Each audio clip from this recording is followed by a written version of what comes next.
Hello बच्चों, चलिए प्रश्नों को पढ़ते हैं। प्रश्न है जैव प्रबलता का उदाहरण है। आप देख सकते हैं बच्चों की वैकल्पिक प्रश्न है जिसमें 4 विकल्प दिए गए हैं। पहला विकल्प है गोल्डन राइस, दूसरा विकल्प है ये दोनों, तीसरा विकल्प है सबरती सोनारा और चौथा विकल्प है इनमें से कोई नहीं। बच्चों, इस प्रश्न की मुख्य अवधारणा की ओर बढ़ते हैं। मुख्य अवधारणा बच्चों, इस प्रश्न का जो मुख्य वह है आपका जैव प्रबलता। जैव प्रबलता। आइए बच्चों, जैव प्रबलता क्या होता है यह जान लेते हैं। तो बच्चों, उन्नत खाद्य गुणवत्ता, उन्नत खाद्य गुणवत्ता रखने वाले फसलों में पादप प्रजनन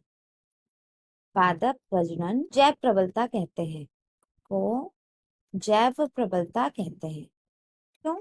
तो उन्नत खाद्य गुणवत्ता रखने वाले फसलों में पादप प्रजनन करवाना ये जैव प्रबलता कहलाता है। तो बच्चों, यह निम्नलिखित को सुधारने के लिए किया जाता है। निम्नलिखित को सुधारने के उद्देश्य से प्रजनन किया जाता है। प्रजनन किया जाता है। आइए बच्चों, देख लेते हैं कि किस किस चीज को सुधारने के उद्देश्य से प्रजनन किया जाता है। तो वह है आपका प्रोटीन, विटामिन, खनिज तथा स्वास्थ्यवर्धक वसा वाली फसलें। इसी प्रकार बच्चों, जैव प्रबलीकरण द्वारा मक्का, गेहूं और धान की उच्च गुणवत्ता वाली किस्में विकसित की गई।